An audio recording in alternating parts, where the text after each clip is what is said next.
समाधानी नाही, पण व्यापक हितही महत्त्वाचे. आमदार केळकर. ठाण्यात भाजपा आणि शिवसेनेची महायुती झाली असून 40-87 असे गट वाटप झाले आहे.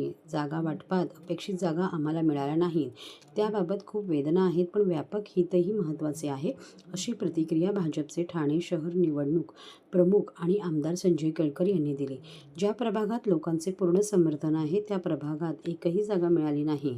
131 प्रभागात उमेदवार देता येतील एवढी तयारी आमची झाली होती, पण अपेक्षित जागा मिळाल्या नाही, त्यामुळे कार्यकर्ते नाराज झाले. त्यांची समजूत काढली आहे. जागा वाटपात आम्ही समाधानी आहोत असे नाही, पण महायुती आणि व्यापक हित लक्षात घेऊन या बाबी स्वीकाराव्या लागतात, अशी प्रतिक्रिया श्री केळकर यांनी दिली. ठाणे महानगरपालिकेची आज फॉर्म भरले आहे. कशा प्रकारचे वातावरण आहे? ठाणे महापालिकेची टुर्नामेंट वेगळी आहे. त्याची 15 जानेवारीला मॅच आहे आणि त्याचा रिझल्ट दुसऱ्या दिवशी आहे. आज फॉर्म भरण्याचा शेवटचा दिवस होता. महायुती झालेली आहे. भारतीय जनता पार्टी आणि शिवसेना हे एकत्रितपणे सामोरे जाणार आहेत. भारतीय जनता पार्टी 40 जागा आणि 85-86 जागा शिवसेना लढते आहे. उद्यापर्यंत पिक्चर क्लिअर होणार आहे, कारण की अनेक जणांनी अपक्ष वगैरे भरलेले आहेत.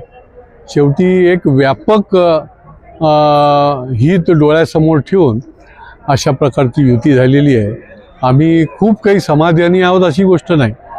कार्यकर्त्यांच्या मनात वेगळं होतं, परंतु एक व्यापक हित देखील बघायला लागतं आणि त्या हितातून अनेक आपल्याला बलिदान देखील द्यायला लागतं.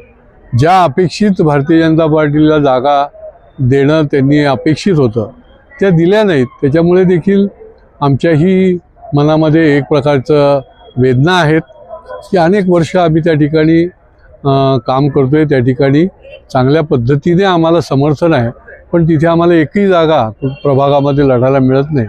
पण मी जसं सांगितलं की एक व्यापक हिताकरता भारतीय जनता पार्टीच्या ठाणे शहरातल्या आमच्या या कार्यकर्त्यांनी ते स्वीकारलेलं आहे. नाराज कार्यकर्त्यांना कशा प्रकारे समजूत काढणार? नाराज कार्यकर्त्यांना आम्ही काल रात्रीपासूनच समजूत काढलेली आहे. अनेकांना लढायचं होतं. 131 वॉर्डामध्ये उभं राहण्याकरता इच्छुक कार्यकर्ते होते, परंतु तरी देखील या पार्श्वभूमीवर एक परिवार म्हणून आम्ही त्यांना जेवढा म्हणून प्रयत्न करता येईल तो केला. त्यांना समाधानकारक अशा प्रकारचा त्यांच्याशी संवाद केला आणि निश्चितपणे काही दिवसानंतर ते पुन्हा एकदा भारतीय जनता पार्टीचं कमळ आणि महायुतीमध्ये काम करायला सुरू करतील.